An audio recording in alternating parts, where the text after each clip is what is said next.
Hello and welcome to the 2D Platformer Phase 3 video. This may be a two-part video, even though this one is going to be longer than my usual videos. In this one we're going to cover adding a health or damage system to the player and NPC characters, so we can give the NPC characters, the zombies, the non-playable or characters, some strength values or something like that. We're going to move around data between objects, and we're going to use that health damage system to say that so-and-so has this much health, so-and-so has this much strength. Whenever I hit him, that the strength should determine how much damage is done to the health of the other object. Now that's just not for health or damage, but you can use that to move data around between objects in any way you see fit. We'll implement a health bar system with our first taste of actually putting together some GUI elements, that's graphical user interface, and we'll adjust the health bar dependent upon the current health of the player. So we're going to make the health bar match exactly how much health the player has. And this same system could be used to set up health for the non-playable characters at a later date. That'll probably be most of the next part of this phase. This is going to lead to some bugs, and we'll walk through exactly how we fix those bugs. And yeah, so let's go ahead and let's get started. Alright, so we can see here that this is pretty much where we left off in the last phase. We have the player character walks around, zombie guy walks around, player can kill the zombie. After a certain amount of time, the zombie is removed from the scene, and also the player can be killed by the zombie. So in this phase, what I would like to do is start working on some of the GUI elements of this. GUI, remember, stands for Graphical User Interface. So we're trying to make some elements to give some input back to the player.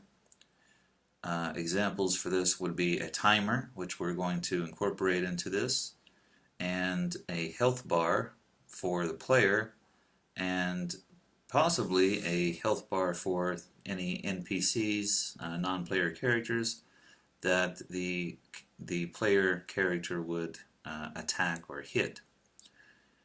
Reason being for this is we don't really want the player to die from one hit from a zombie or some other enemy character. The end goal for this is for the player to get as many points as he can while progressing through the level, and in a given amount of time. So to do that and actually make it reasonably fun for the player, I would like to think that the player may make a mistake or two. So that's why we are incorporating a health bar. Alright, so as is our standard practice, usual standard practice, let's take a look at the flowchart we're going to use to do this. So the idea is to have a health bar, and when the zombie hits the player, a certain amount of health is deducted. So what we can do is take each zombie or NPC character and give them an attribute, for example their strength or their attack power, something like that. And whenever he makes contact with the player, that attack power or strength or whatever it is we decide to use will be used to calculate exactly how much damage will be done to the player. So if the zombie were to have, say, 10 strength or 10 attack power or whatever, and hits the player, it would be reasonable that the player would then lose 10 health. Now, the player may have more than 100 health, he may have 5 health, it just depends on how we set it up.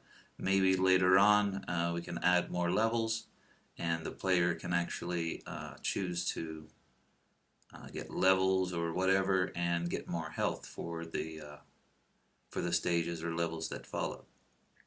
That's something to be tackled for another day, but we are going to go ahead and add that functionality, or the possibility of that functionality, to the player by giving him the attribute of maximum health and current health. Alright, so let's take a look. So here we can see the FSM that we have set up from before, this zombie guy. And for the zombie logic, you can see that I've added this attribute, or this variable float called zombie strength. Okay, so this is what we want to do. The zombie logic, if you don't remember, it was the collision logic whenever he would collide with the player, or whenever he would collide with the player's attack. So we know that we set the boolean to be true, and that's how we do the zombie die for that collision. But we also know that we send an event to the player that causes him to die. But instead of sending the event to the player to just die, we're going to send the zombie strength over to the player and say, okay, the zombie that you just hit has this strength, and you should deduct your current health points depending on this value. So let's go ahead and take a look that we're going to incorporate this called event into the death logic. That way we don't really need to change anything as far as whenever there's a collision, we send the information over here to death logic. That's the way it was before. But instead of just calling the die function, or the die action or event, we're going to do something else. So this is what we're going to do. We have the same die event, and this isn't going to change. Whenever we call this event, the player just dies. So what we're going to do instead of just killing him is we'll go over here and do a little bit of math and figure some things out. This is what we want to set up. First, we need 4 variables. We have all of them are going to be floats. We have damage amount, so this will be the amount of damage that the player will incur. So the zombie's strength gets passed over and stored into this variable. We have current health, which is how much health the player has now. The max health, which is the maximum amount that the player can have, and the current health percentage. This is simply going to be used to calculate the health bar, how much we need to, to shorten the width of the health bar, which is how we're going to make the health go down. Alright, so first on our initialization, first time we start, as soon as we hit play, we set the current health integer, current health float to whatever max health is. So we start him out with full health. After that, we're just going to wait for input, and our input is simply going to be for the zombie to touch the player. Now when that happens, we take our damage amount, which has been passed over from the zombie, and we're going to subtract that from current health. So if his current health is 100, he gets hit with by a zombie that has zombie strength of 20. We take 20 away from 100, and we'll store that back into the current health.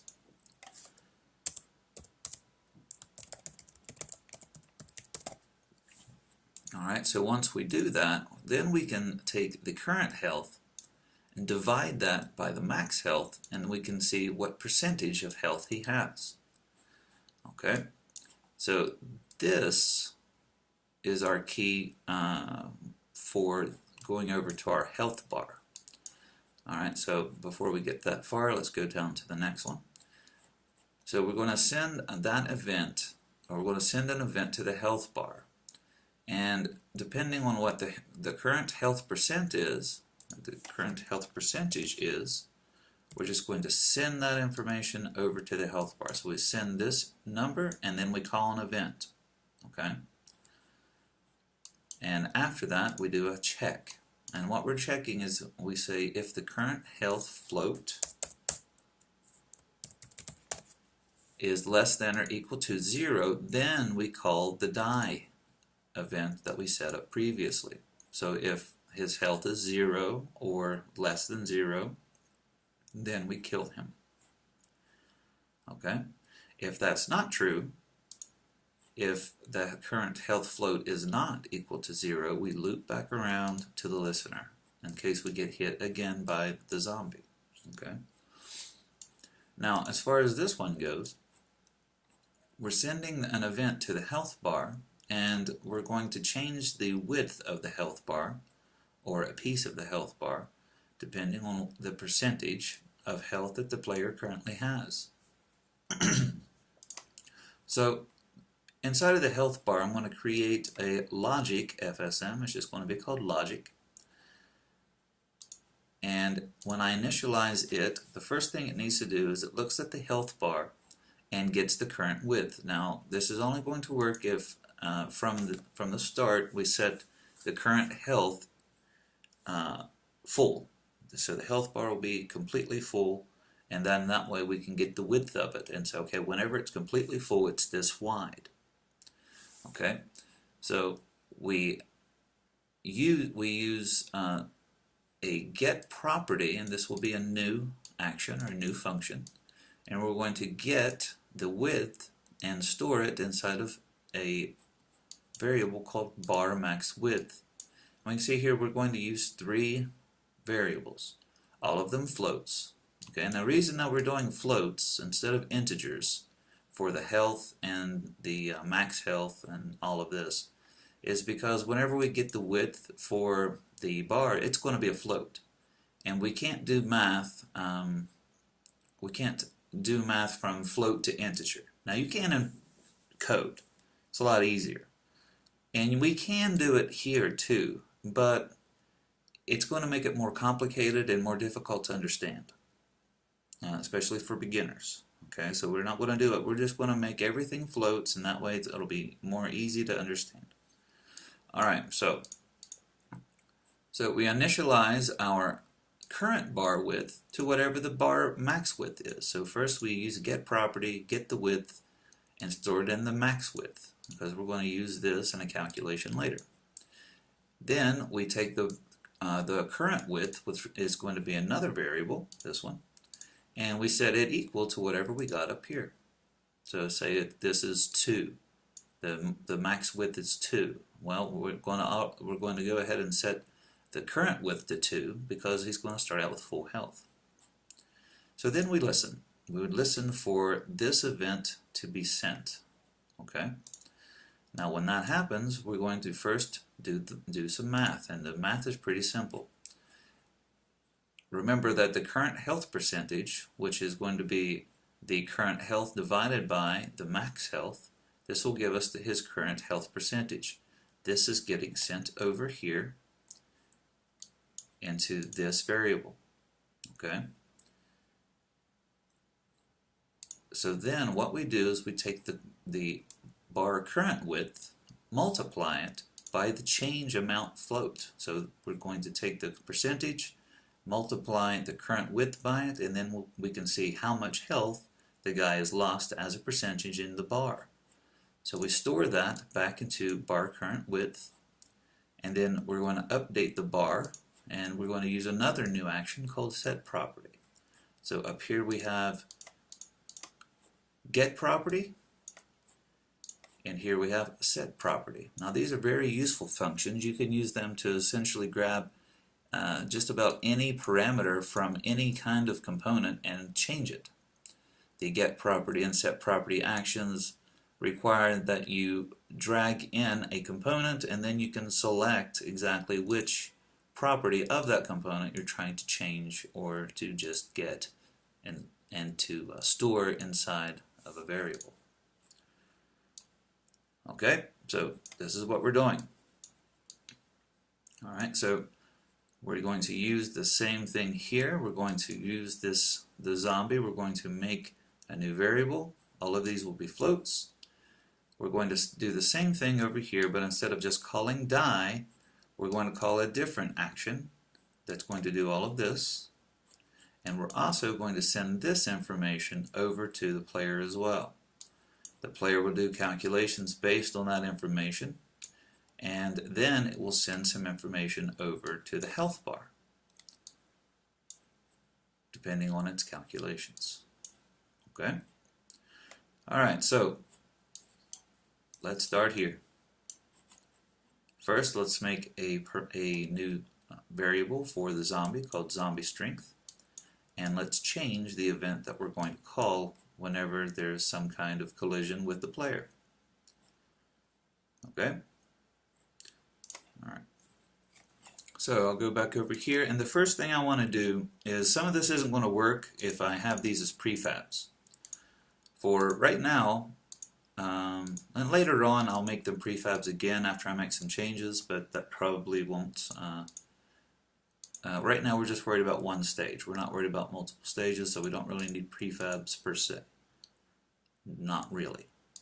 Alright, so what we're going to do is we'll select our male zombie, and remember that a prefab is a blue color, and a non-prefab is a gray or white, or whatever that is, pearl or mother of pearl, whatever. So we're going to select whichever prefab we want, go to Game Object, and select Break Prefab Instance, and do that for the other prefab. So we're going to make these non-prefabs. Okay? So I'm going to take my male zombie, and I'll go into Playmaker, and let's change to our zombie logic. Okay, and my initialize is probably a little bit different than yours because I was messing around. Let's go select Hit Player, and we can see that this hasn't changed. Everything's the same, and we're going to have to do something different with this too. We'll have to figure out a different way to make it to where the zombie won't walk over top of the player and push him down into the ground. But this is something that we can figure out later. So for now, we're just going to uncheck that. And for this, what we want to do is we're going to use the same FSM, but we're not going to send the die event. Okay, we're going to send a different event. First, let's go over here and in our variables, make a new one. We'll call this zombie strength. Now, you need to get into the to the habit of not using spaces and of using camel case, where you make one word with a capital letter, and the next word, capital letter, no space, and just have the next word. Stop using spaces. Okay, use camel case like this. If you just get into the habit, you won't be looking for a variable called this in one FSM and then something like this in another one and then wonder why it's not working. Just keep it one word, no spaces. If nothing else, because that's the way that I do it, and if you were watching a video following along with me and you were doing it by your own convention, and this is a convention, this is a programming convention, it's called camel case. Usually you use a lowercase letter and a capital letter for each consecutive word, or each following word, and for variables, and you use capital, capital, capital, capital, just depending on your words, so capital here for actions or functions. But to keep things simple, what I want to do is I'm just going to use capital for each word. Alright, so I want to have zombie strength, and we'll set this guy with a initial value of 10, just for testing. Okay, maybe we'll make some red zombies that have 40 or 30 or something later, but for right now we'll just keep this guy with 10 so we can test out things. Okay. Alright, so with that done, there's really nothing else we can do here for now. We do need to go and change this event, but the problem is we haven't made any other events over here. So let's go and select the player and go into that death logic FSM, and we're going to go ahead and put this on the back burner. We're not going to change anything there. We just need to make some new events. Alright, so let's see. damage player. That'll be our new event. I'm going to make it global so that I can call this event from outside of this object.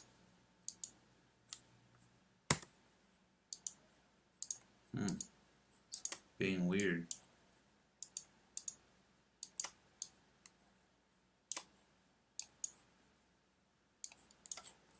Alright, let's see if I can redock it, and it's not going to do that anymore. No, it's still doing the same thing. That is so weird. Alright, so let's go over here, make a new state, and we'll just call this, what did I call it on the, okay, have initialization. We're going to have a listener, so we need to actually make a name for this. I'll just call it listener, right? No, I'm not. We don't need to have a listener.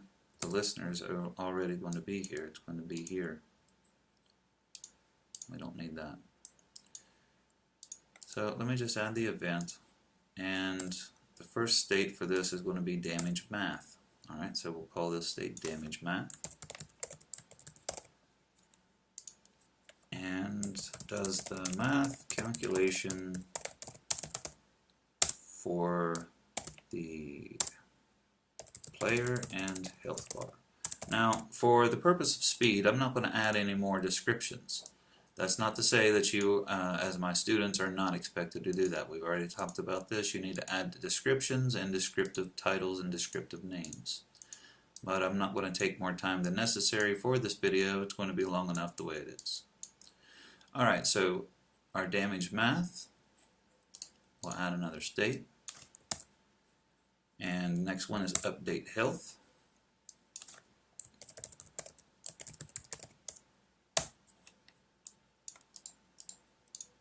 And our next one is health check. Alright, we know that health check is going to have two things that can happen. Let's say yes and no. And for health check, I will go ahead and add the description. Checks health for less than or equal to 0. If true, if yes, yes. If no, no. Alright, so let's go ahead and get rid of this transition, or just change it. Alright, so if the health is less than or equal to 0, it's going to call die. But we don't really need to do this little transition here.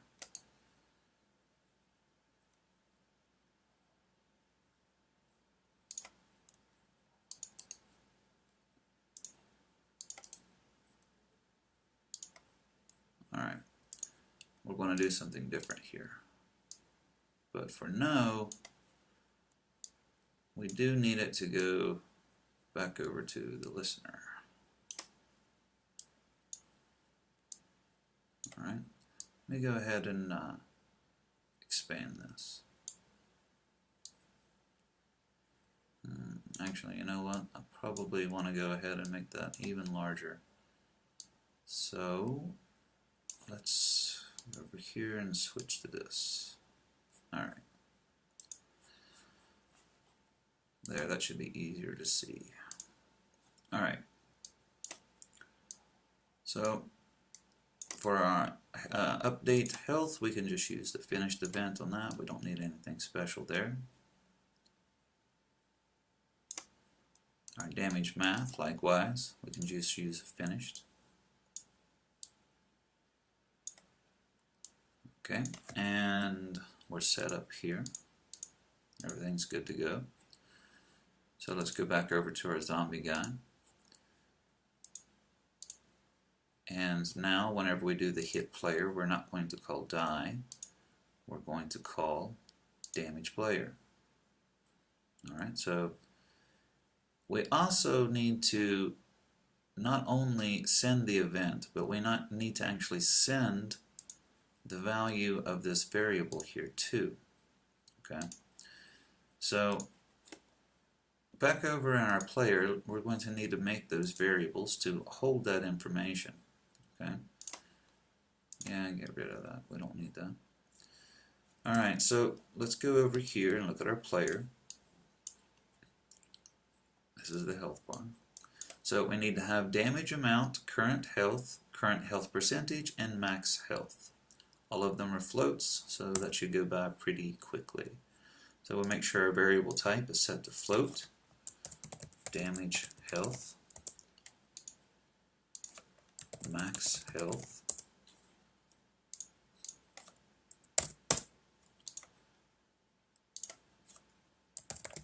current health percentage, and current health. Alright, so current health, damage health. Is that what I said? Damage health? No, damage amount. There we go. Try to stick with our design. If we design it away, let's make it that way. Alright, so we have damage amount, current health percentage. Okay, and for max health, we can go ahead and set that. Let's set it to 100. So we're going to have him start out with 100 health.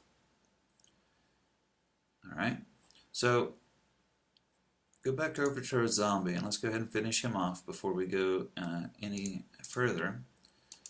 Inside of our send event, we're going to send some information over to the player. So what we're going to do is set an SFM float. And what you can do with this is that you can go and grab another object, another FSM on another object,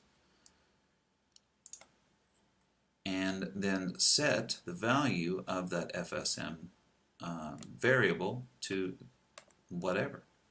Alright, so the game object, we're not going to use the owner. We're trying to send some information to another object. We're trying to send some information to the player object. The FSM name that we're going to try and send it to is called death logic. The variable name that we're trying to access is called damage amount. And we're going to set it equal to whatever the zombie strength is. So we're sending that information over. So we send that information and then we send the event. So we send the information first because this event is going to need this information. So it's imperative that we do this first. Alright, so the zombie's done. Let's go back over to the player. So for our damage math, well, first of all, let's do our initialization. And what we need to do initially is to set his current health equal to whatever his max health is. So from the start, we're going to set his health equal to the maximum amount it can be, full health. Okay? So we use set float value. So everything that you can do with set FSM float, or you can do the same thing that I'm about to do with that, but for clarity's sake, I'm just going to use this one. And the only thing that this does is it can set a float value that's on the current object, or on the current, in this case, the player object inside of this FSM. Okay, the float variable that we're trying to set is current health, and we're going to set that equal to max health. Okay, now we need to change this though, because this is set up to be a listener. Okay, if we do this every time it comes back around, it's going to give the guy max health, so we definitely can't do that. So what we'll do is we'll add another state, and we'll call this listener. Actually, let's call this initialization.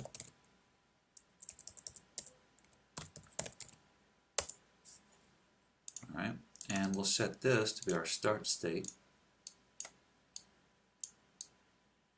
And we'll actually go ahead and move this over here.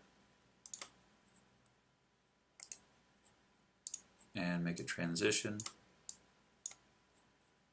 and we can get rid of this. So we initialize this just once, we go to the listener. Alright, so with that done, let's go do some math. So whenever the damage is done to the player, whenever this action or this function gets called, we can make the assumption that the current health or the damage amount has been sent from the zombie, so we can do some math with it. Okay? So we're going to use some operations. So float operator. Now float or int operator, or there's lots of other operators. This lets us choose two different floats and do any of these operations with it. Okay, we have add, subtract, multiply, or divide, min, or max. So what we're going to do is we're going to take current health, damage amount, and we're going to subtract. Okay, so subtract damage amount from current health. And where we're going to store that? Well, then we're going to store it back into current health. So subtract the damage from the health, and then store whatever that value returns, store that back into this variable. Okay?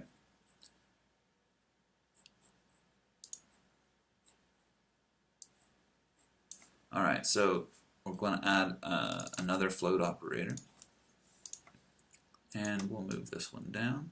It's going to do that weird thing. Alright, move to the bottom. Alright, so next we're going to set the percentage. So to do that, we're going to say our current health divided by the max health. Whatever that returns, we'll store it in the current health percentage. Okay? Now the update health, this is where we're going to send events to the health bar, which we haven't even set up yet. We'll come back to this momentarily.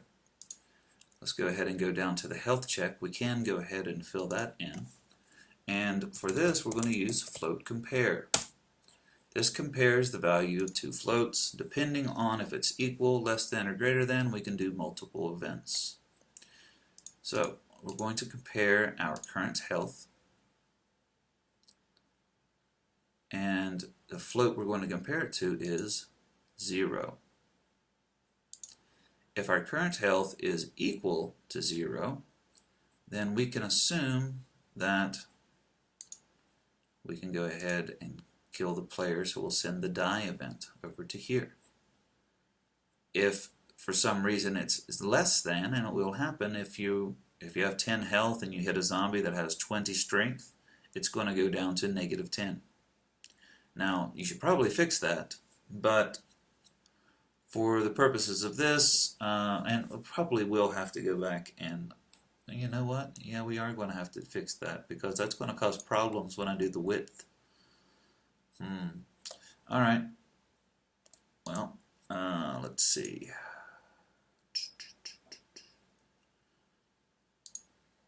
I'll have to change that here later. Alright, well, I'll come and fix that later.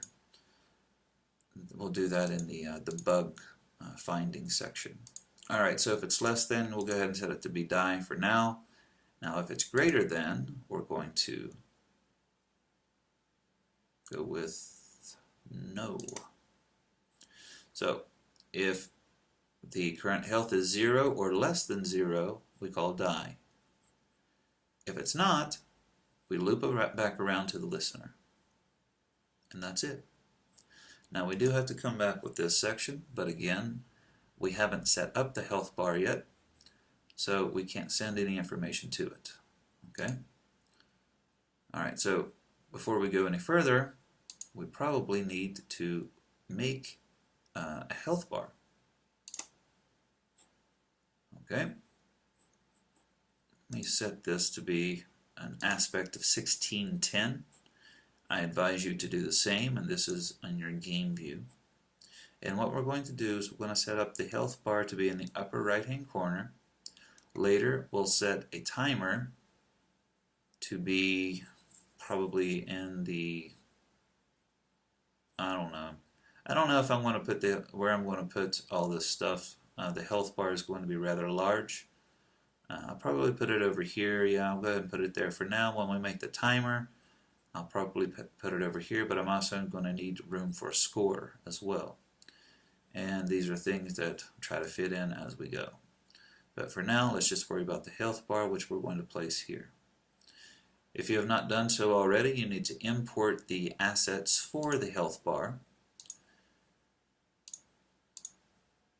I have chosen to put them in the art assets, and we can see what they are. We have a green and red health bar and a background. Okay. Now, first thing you need to do is after you import these, select all of them and make sure that your texture type is set to be Sprite 2D and UI. If it's set to default, it's not going to work, at least not the way that it needs to work. Okay, so I'm going to go ahead and set this back to Sprite 2D and UI. Now, the first thing you'll notice once you're working with these is that if you try to just drag it into your scene, it will show up, but this is like it's a sprite inside of the game. It's not really a UI element. To make a UI element, we want something, and you kind of see how it's appearing behind the zombie, and we don't want that. A good UI should appear most of the time, not all the time, but usually it appears in front of everything else that's inside of the game or scene. You know, what would happen if you're playing some game on a mobile device and a guy, your character is in front of your controller, or he's in front of your jump button? That could be a problem, especially if you're doing raycast down to the button. Now, I know you don't know what that means, but let's just say this. This is bad. Don't do this. What we want to do is we want to create a UI using a GUI canvas. Now, to do some of this stuff, you also need to import the asset pack on the wiki that's called the UGUI Animator Proxy. Okay, let's go ahead and open this up and go to the wiki really quickly. If we go to the wiki and go to Assets and Packages, at the top, this one or the third one down, it says UGUI Proxy. You need to download this and import it into your package. And what this is a collection of actions for Playmaker that allows it to talk to UGUI elements. And, well, what does that mean? Well, whenever we're making a GUI, we don't just drag the elements up from the project. We need to set up what's known as a canvas. So inside of my hierarchy, I'm going to go Create UI Canvas. And what will happen is you'll see this big white box appear. And if I select the canvas and press the F key and focus in, that this box is the same dimensions as the game screen. Okay, and what happens is that anything that I make a child of the canvas, as far as these images, will appear wherever I put it inside of this box. It will appear in front of everything else in your scene, corresponding with where it is inside of the canvas. So I'm going to select the canvas, Create UI Image. And you can see that it just makes this blank image, and I can move it around. And you can see that it is appearing in front of everything else in my scene. Even if I go down and focus back on my player, I don't see that big white box, but here I do see it. So the thing to keep in mind is whenever you're making GUI elements and moving them around, don't try to move them around like inside of your scene as if you're moving around your players or your platforms or whatever. Select your canvas, focus in on it, and there we go. Alright. Now this canvas, I'm going to rename it. to be health bar canvas. Actually, I'll give it a heading here, canvas underscore health bar. Alright, so when moving around these elements, there's some settings we need to keep in mind here.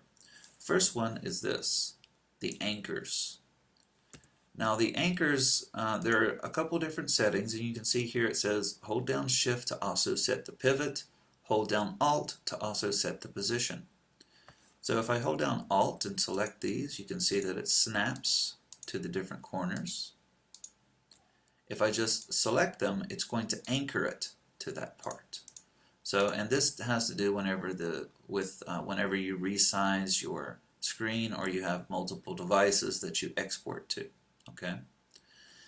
It's very important that you set anchors. Some other options that are useful are stretch horizontal, stretch vertical. This is something that's easier to demonstrate than explain, as far as anchors and pivots and such. Pivots are very important, especially for this health bar. Pivots show whenever you do any kind of scale, rotate, move, whatever, the origin point for that transform. So what do I mean? Well, let's see what I mean. I'm going to go ahead and let's just use as our example, I want to use this end image. I want to drag it over here into the image script, and that will be our image. Okay, this will be our GUI image, first one. So I'm going to change some stuff here. I'm going to change my anchors. Okay, I'm going to set it to the middle. And it says to change the pivot, hold down Shift, and I'll select that as well. Hold down Alt, set position, and I'll select that as well. Now the pivot is inside of the middle, in the middle of this object, right? If I scale this, okay, you can see that it's scaling from the middle out, okay? If I change my anchor, or sorry, change my pivot, and now scale it, you see it's now, my pivot's on the left hand side, so whenever I scale it, it's going from left to right, but the left side stays where it is. Okay. If I change it to the right, it goes, well, it should go the other way. Oh, I didn't hold down Shift. Okay. Now if I change it, you can see it goes from right to left whenever I scale it. Okay. And this is also true for verticals. Okay. If I change this vertically right now, because the vertical pivot is right in the middle of the object where you see this little dot, it's going to scale it uniformly. But if I were to change this to, say, the top, and now I scale it, it's going to go from top down. Okay, so this is something that you have to play around with for every build. If you're building for different devices, you need to bring it in and you need to make sure that it looks right. Even if you set your anchors right, you need to come back and double check that whenever you change your screen size, this is going to change. And see how the box got bigger. It didn't just zoom out. The box actually literally got bigger inside of my scene view. And when I change it here, you can see that it adjusts there. You can see that the image size is actually changing in comparison to, well, in relation to the size it is in the game view versus the scene view. And it's even moving a little bit. Okay? So again, this is something you have to play around with. Okay? If I set this to be stretch vertically and horizontally and I change my screen size, now it changes to match. But again, it gets a little bit sharper when it's smaller and a little bit more blurry whenever it's larger. So you need to test, test, test. Make sure that the way it looks is what you're going for. Alright, so now that that's out of the way, I'm going to anchor this one to the upper right, set the pivot to the upper right, and the position to the upper right. I'm going to change the source image to be the background image. Okay, now it looks a little strange because it actually is scaled with this box. Alright, so if I want to adjust it like this, until I get the shape that I want, I can, but I want to set it to its native size, preserve the aspect, so I want it to appear exactly the way it was designed to appear. I don't want it to be a raycast target, which means I don't want to be able to touch it, or if I put this on a device and I touch it, I don't want anything to happen. Okay, and this is unless you're touching something and making something happen because you're touching the object, you want to turn this off. It's just one less calculation that the engine has to perform, and that's always good for speed. Alright, so I want to resize this, but when I do, I want to hold down Shift. So, well, that's not working right. And I guess it is. It still just looks like crap. Alright, so I want to position it maybe something like that. And I want to move it down and over. And you can't really see it in the game view.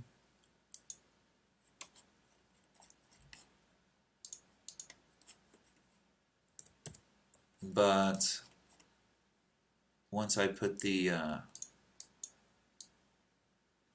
health bar inside of it, you'll be able to see it here too. Alright, so that looks okay.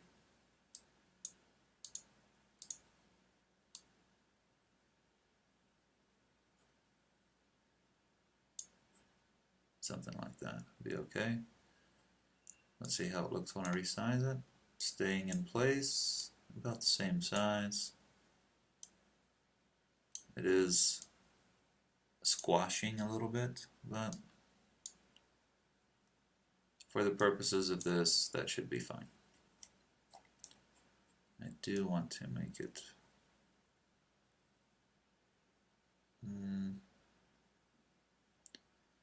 yeah, you know what? I could sit here and mess around with this thing all night, and it still wouldn't look the way I want it to. So let's just go ahead and proceed. All right, so I'm going to name this image to be BG for background, and then I'm going to make a duplicate, make it a child of the original, and I'll call this left, now right, now left, end. Okay, so I'm going to make the left end over here, and we use fill bar start for that. Okay, now what we can do is this is snapped to the same pivot points by default as its parent. Now I don't want this to be snapped over to the far right, I want it to be to the far left. So I'm going to select this, go into my anchors, and set it like so. And obviously the size is a little bit off, so I'll set native size, hold down Shift, scale it down, then set the anchors. Alright, so let's go in and manually change this a bit.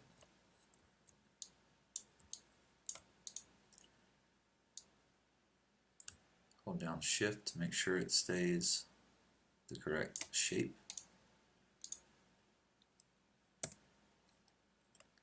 Zoom in and let's see.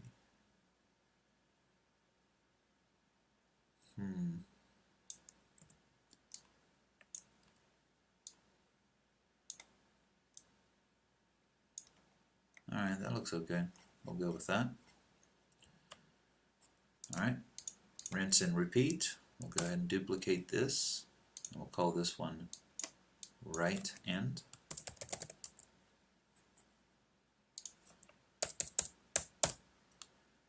And for right end, we're going to set the anchors to the right side.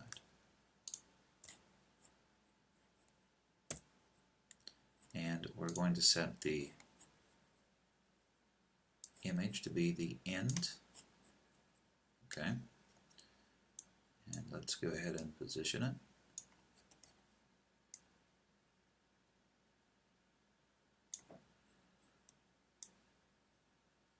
Now, you don't have to be overly meticulous with your positioning here, but the thing is, when we put the middle bar here, we need it to look like it's the same size as these other ones. Okay, and the bottom of the middle bar needs to match the bottom of these two ends.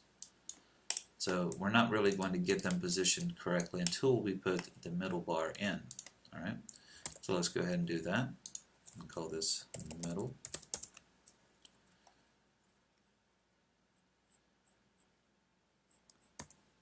And the middle, I want to position that to the left.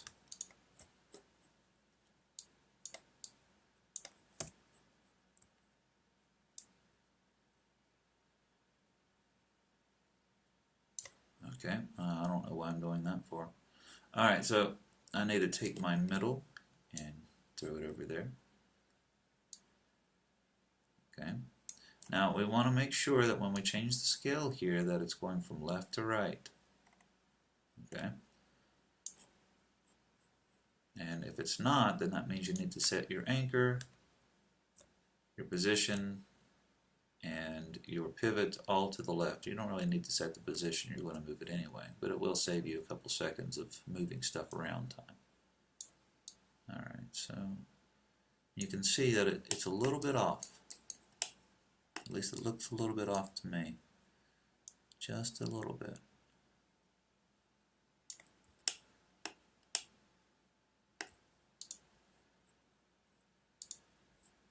You can see that it's not quite even.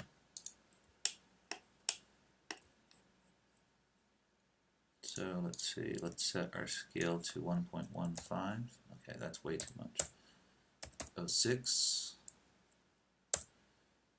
055.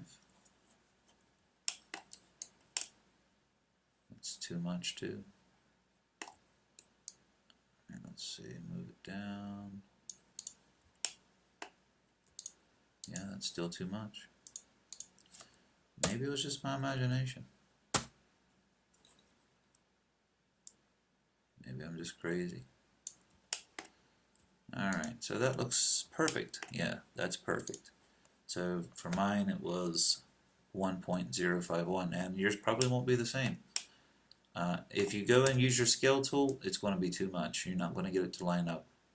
The numbers jump around too much. You're best off going in and incrementing little by little until you get something that's exactly correct. Okay. Let's make sure that the right end is lined up.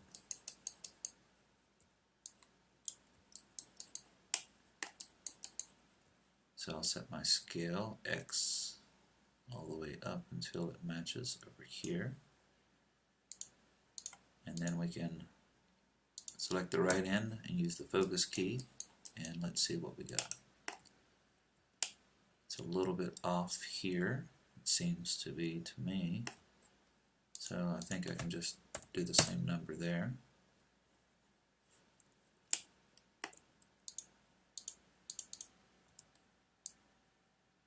And move that down just a bit.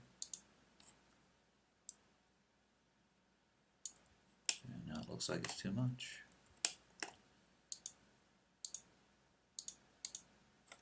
And it's going to be so small that no one will rarely ever see this, but these are the kind of things that keep me up at night.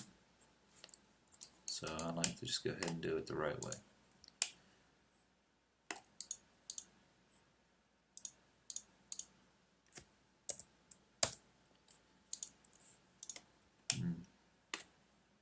Well, and then sometimes you just gotta say, well, that's good enough. Alright, so we want to set the middle part, and it's important that we set it exactly or as exact as possible to be even with the left end, left side. Alright, so gotta make sure that we get this as close as we can.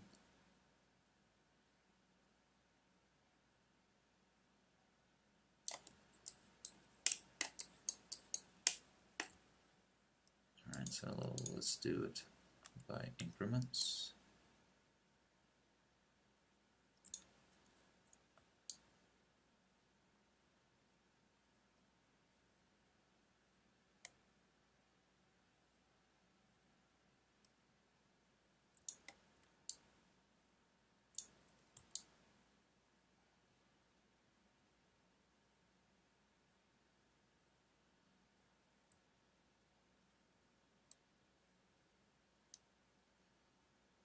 Alright, so 7, 9, 7, 8, 7, 7, 7, 7, 1, 2, 3, 4. Perfect. And one more. I'd rather have it 1 unit larger than 1 unit too small. And this matches pretty well. Alright, so we're finished with that. Alright, so I want to stop this here. I'll come and finish this at a later time. Of course, you won't see much of a difference. You'll just see the video continue pretty much from this point. Alright, so in between these two sessions I did make a change. I made the health bar to be more narrow. Well, no, I guess that's not the word. It should be shorter. Alright, so this is shorter than it was before. Before it was more elongated. Sure, it's more obvious to you than it is to me.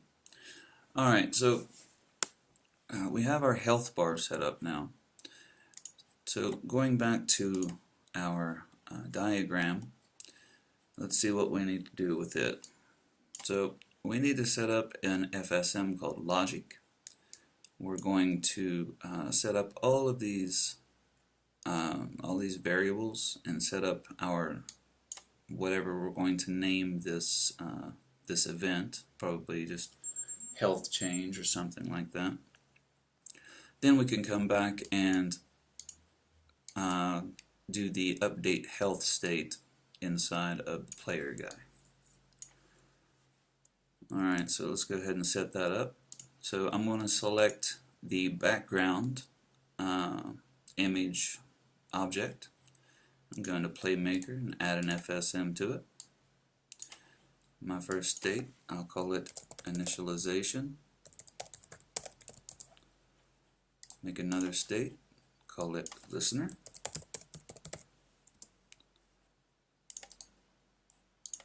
Bring my finished event down into the listener.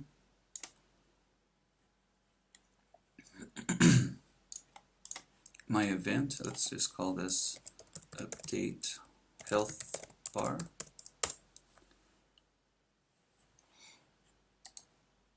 And let's add a state over here and give that global transition there, and make sure that we select the box to make this a global event so we can call it from outside of this particular object.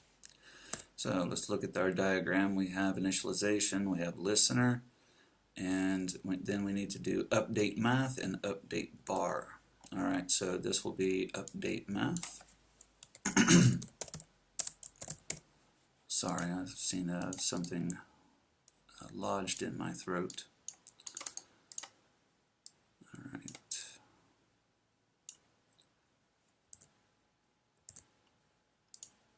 Update math first, then update bar.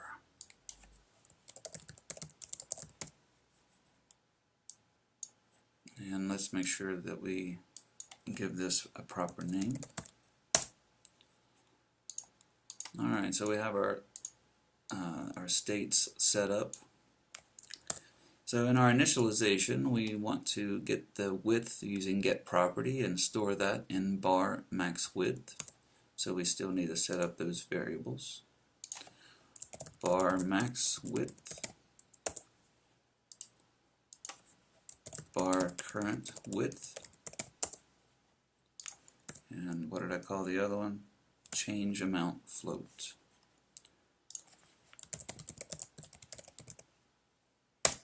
Let's just call it change amount. Alright.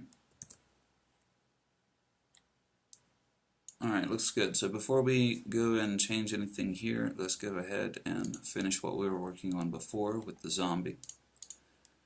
I'll go back into zombie logic. And since I'm finished working on the health bar, I can switch to my other view, see things a bit better.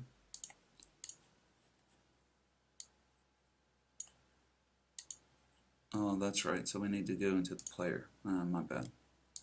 Alright, so we'll go over here to the death logic. And update health is where we need to make our changes. So we need to set an FSM float, and we're going to send an event as well. So our set FSM float, we need to send this to a different object. The object will be the BG object, the background object. The FSM name will be logic, and the variable name is going to be change amount, and we'll set that equal to the current health percentage.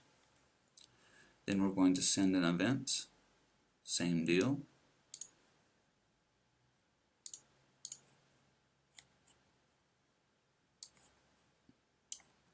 The FSM name again will be logic. The event that we will send is update health bar.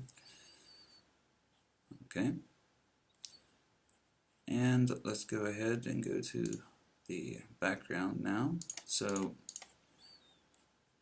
what we need to do is to get the initial width of the health bar, and just the middle one. We're not worried about the other ones. This is generally the setup that I use for a standard square health bar.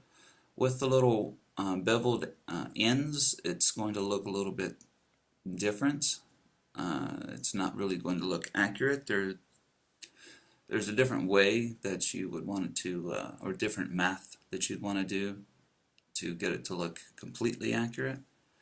But I'm not going to worry about that right now. I just want to get the basics before I go in and do any fine-tuning with that.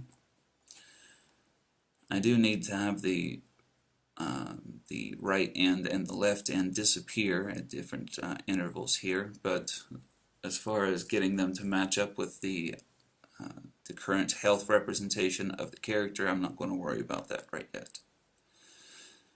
Alright, so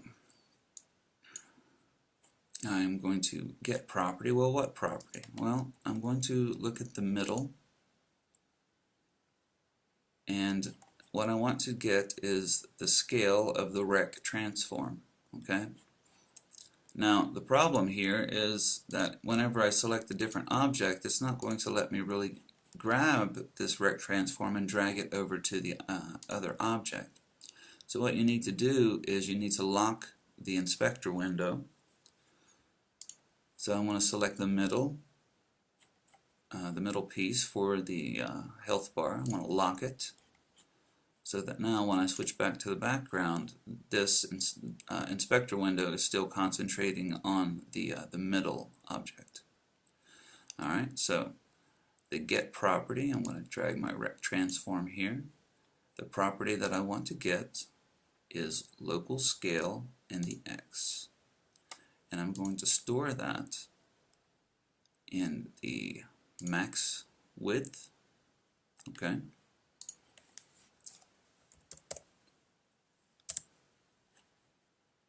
And let's see, I'm also going to set my initial value for my current width equal to the max width.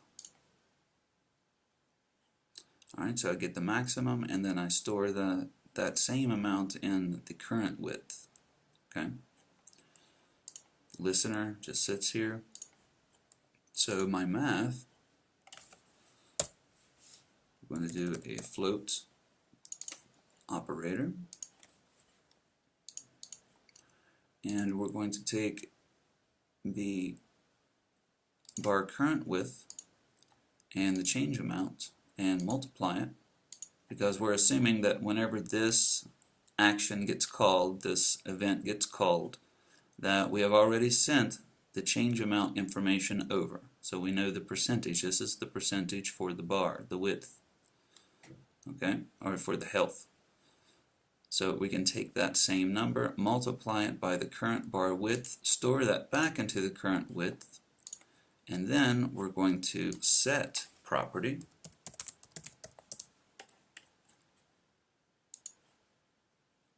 And we'll have to do the same thing. I'll choose middle. Actually, I never unlocked it, so I could have just left it alone.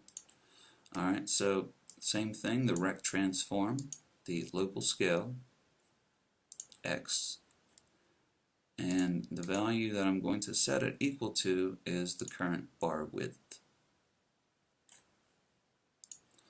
Alright, let's give this a test run, see what we got, see what we need to change.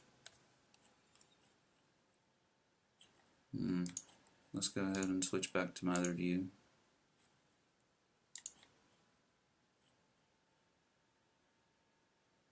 Well, that's interesting. I didn't think it would change your aspect ratio. Well, that's all messed up now. Well, that's stupid. Alright, well, let's go and fix that really quickly.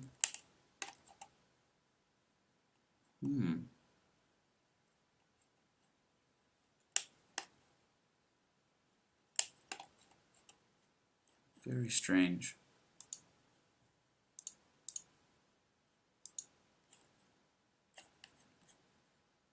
I'm not sure what happened there, but I'm gonna fix it.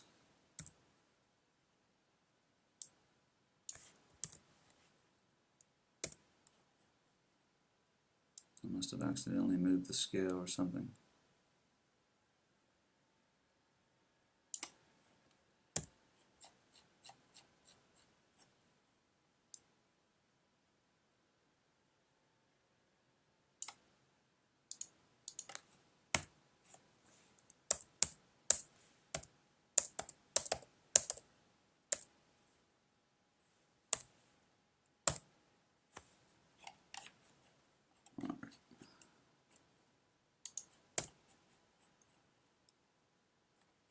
Go ahead and do a quick save, or just push Command S, and let's see what we have.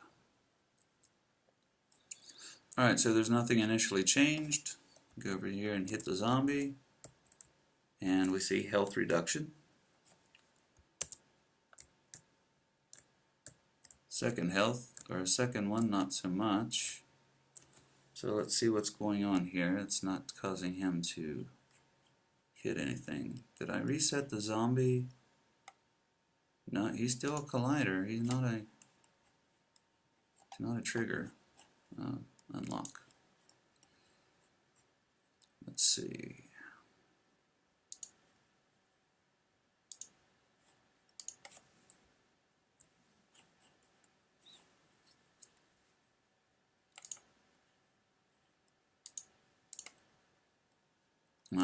He never goes back. Alright, so I already had this implemented here. What this weight is for is, we know that from previous experience that there's a lot that goes on as far as whenever a collision happens or a trigger detection happens. Meaning that if I just have one thing, if I have something happen whenever they collide, that something that happens can happen a lot of times because it happens, once per frame or once per however fast it can. It goes as fast as it can. So what we want to do is set up a delay to make sure that as soon as the player touches the guy, we don't have 5 or 6 of these hit players that trigger all at once, and then instead of taking 10%, it's taking 60%. So for the hit player, we're going to do exactly what we've been doing, and then we're going to go over to this delay, and then we'll go up into back into the wait collisions. We'll wait half of a second before we make it to where the zombie can register another hit on the player. I have an error. No, I think I fixed it. Alright, so we have a hit, another hit,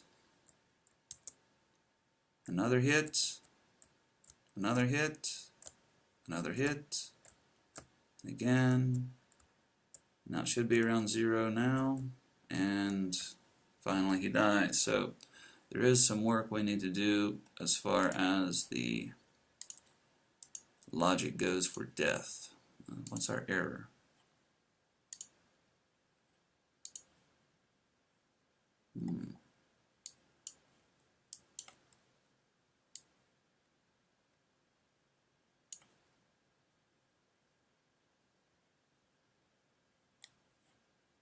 Alright, so if the health is less than 0, we go back to listener.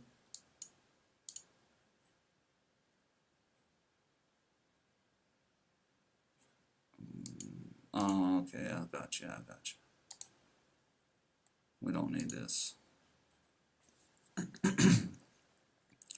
Alright, so our current health, we're going to check it to be the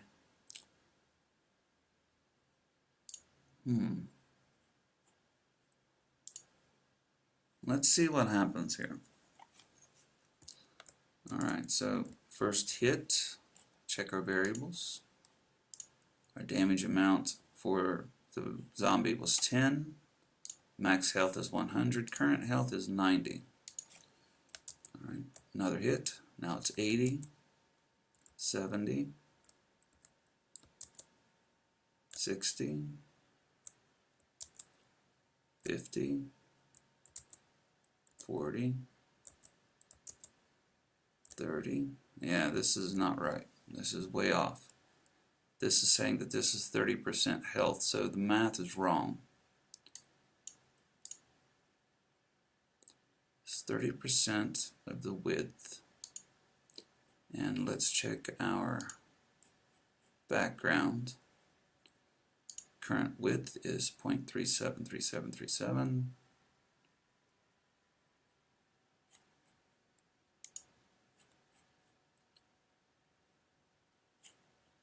Well, it doesn't look like 0.37.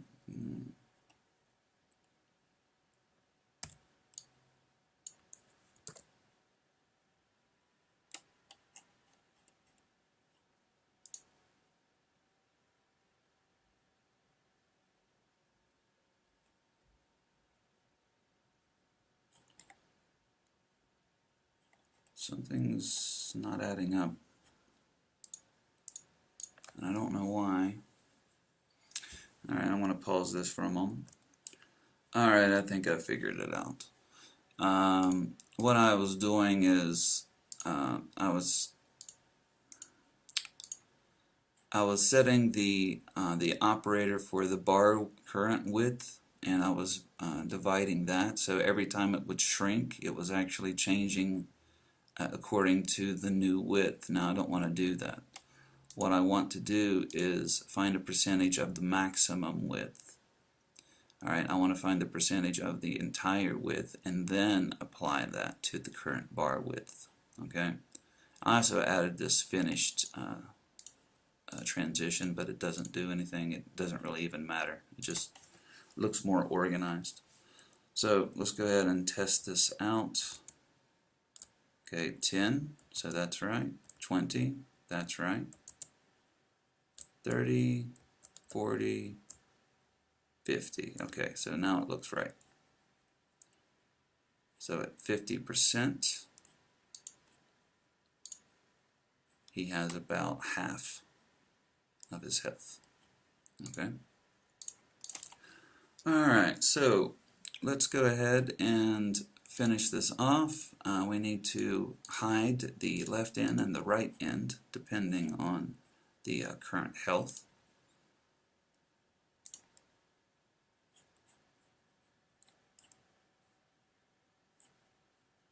And let's add a game view here. It's messing it up all kinds, isn't it? No, no big deal. It's not going to be this big.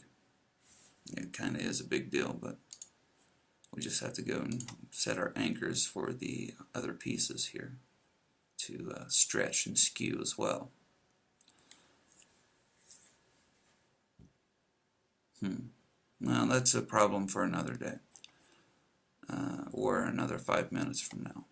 For right now, let's concentrate on hiding this end piece and this end piece, dependent upon what the health is. So what we want to do is, if this one's going to hide if the health is less than 100. And this one will hide if the health is 0 or less. Okay? And again, it's not going to look exactly right because this the concept of doing the health bar here needs a little bit more math. You know, instead of setting the percentage exactly, you would have to do a comparison and see if maybe this would be the first, 15% of health or whatever, and you would take this off, you know, if he has 10 or whatever health taken off, first 10%, and then only after that you would actually start applying this, right? So you would have to do a little bit more math, and we're not going to worry about that right now. This is something to worry about in fine-tuning. We just want the animation to work for now. Alright, so inside of our update math, update bar stuff, when we're updating the bar, when we set the scale, instead of leading right into the listener or leading off into the blue nowhere, we're going to add another state here, and we'll call this no, not health check. Yeah, I guess health check. Okay, and what health check is going to do is if the current percentage is less than 100%, it's going to hide the right end, and if it's less than, well, we're going to have to add another one actually. Let's say health check right end, health check left end. Alright, so our update bar will lead here. Finished will go here. And go back to the listener. So, let's do a float compare.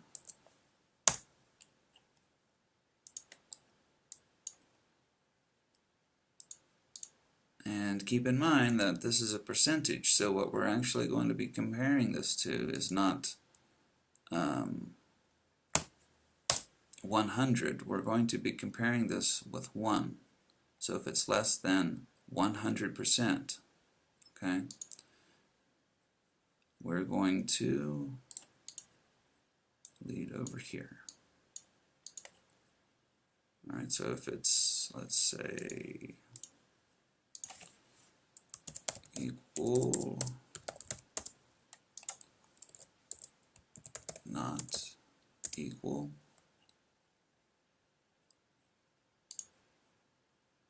alright, so if it's equal, we'll do equal.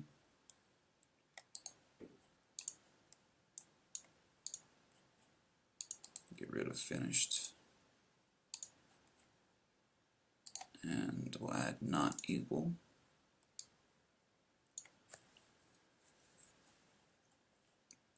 So if it's less than, we'll say not equal and not equal.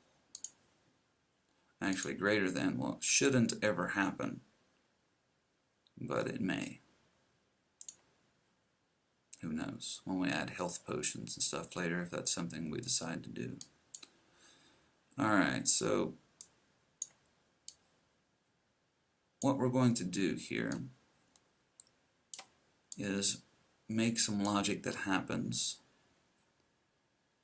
Alright, if it is equal for some reason, and it should never be actually, we're just going to bring this immediately back to the listener because it's 100. You don't need to change anything, you don't need to make anything appear or disappear.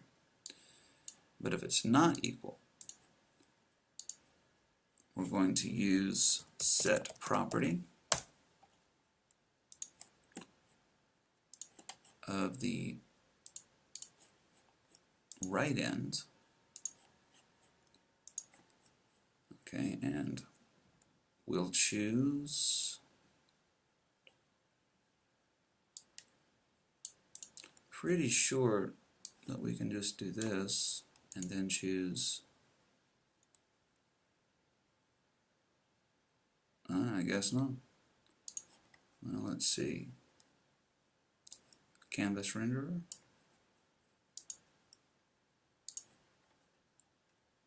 Well, we can just do that. It's not really what I wanted to do, but that works for the effect that we're trying to get. We can just set it to be the image script, the image part of it to be disabled. So we select enabled and we make sure that the check is not checked. Alright, and when that's finished, we'll swing over to the listener.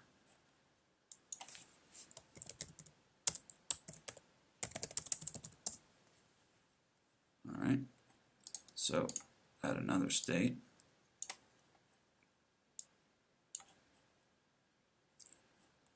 And this one is hide left end. Just thought of an easier way to do this, but we want to go ahead and stick with what we're working on. Okay, so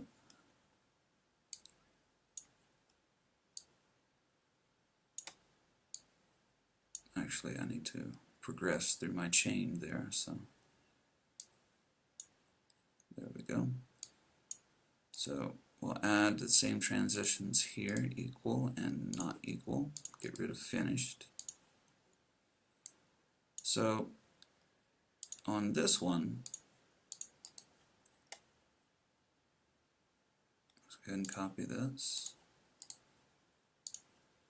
We're going to compare the change amount to 0, and if that is equal, we'll go to hide left in. If it's less than, it's going to be the same as equal, and if it's greater than, it's going to be not equal, so we don't need to hide the left end. Okay, I'm going to go ahead and select the left end, and we'll copy the same action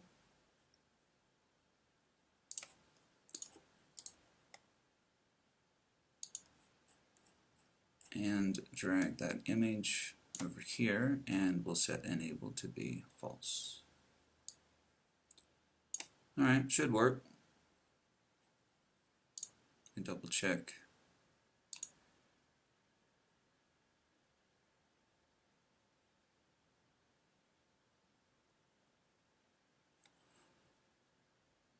Alright.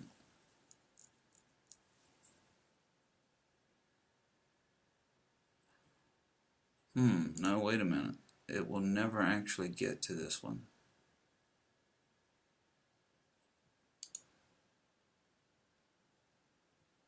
This is backwards. Alright, so if it is equal, it doesn't need to really progress.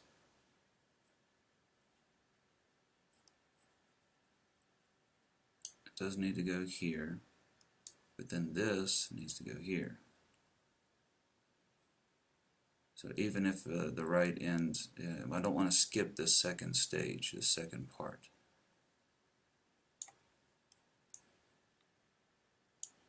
Alright, that should be okay.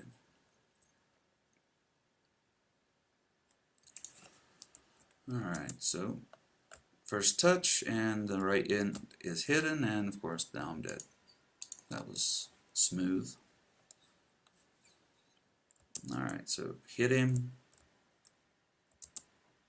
hit him, hit him, over and over. Alright, 0 health, and now he's dead. Oh, look at that. Give me some health. Oh, it's going into the negative. I see. Because he keeps colliding with him. Alright, so that will fix whenever we go to the zombie and re-enable the fact that we set the collider 2D to be triggered. And what I could do here is, instead of doing this on the zombie, let me copy it. I can probably go ahead and do this on the player whenever he hits the ground.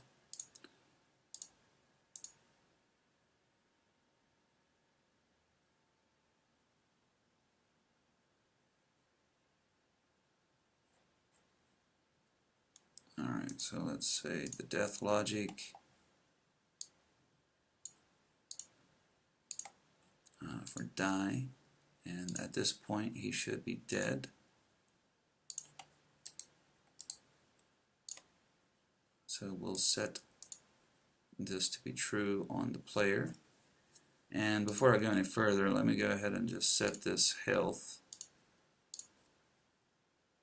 current health, or sorry, max health, let's set that to be 20.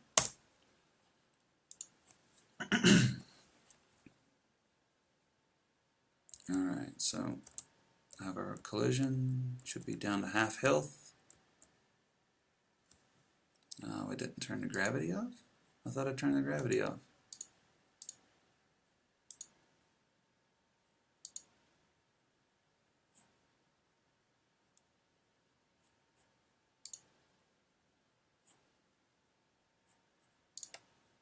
Pretty sure I had that set to be off. I don't know what happened there. Alright, so set the gravity to be 0.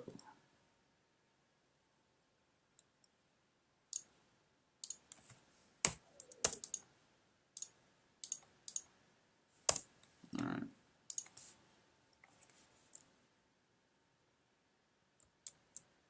One hit, 2 hits.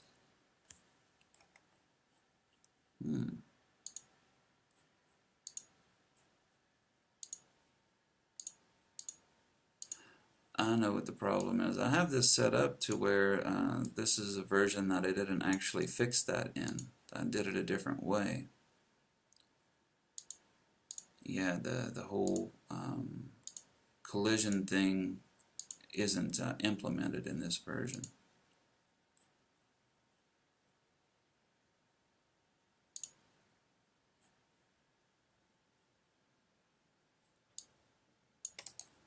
Alright, so we'll just fix that real quick. Grab this, copy that, put it over here, get rid of it here.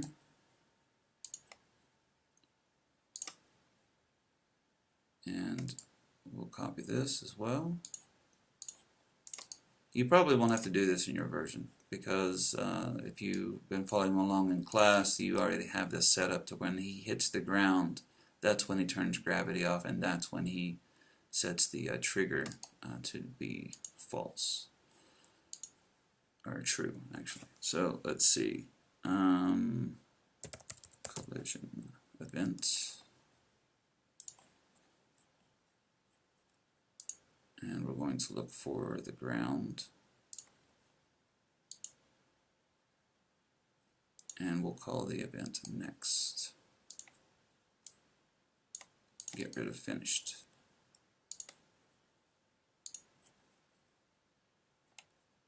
Move this to the bottom.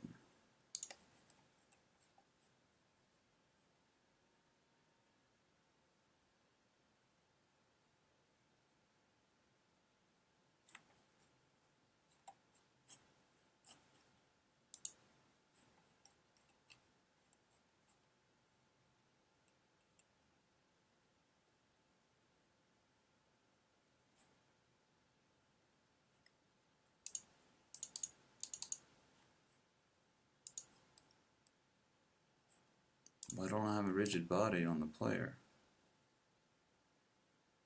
Ah, stupid. I warn against doing the things, and then I turn around and do the things. Need to have a collision 2D. Alright, so send the event next. If I hit the ground. And let me double check that that's the correct tag. I have so many tags, it's hard to tell. Grounded, grounded, that's the correct one. It's not ground, it's grounded. Alright, so if I hit grounded, then I go to next. No grav.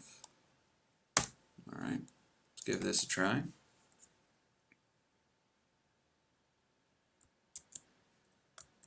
Half health, dead, and there we go.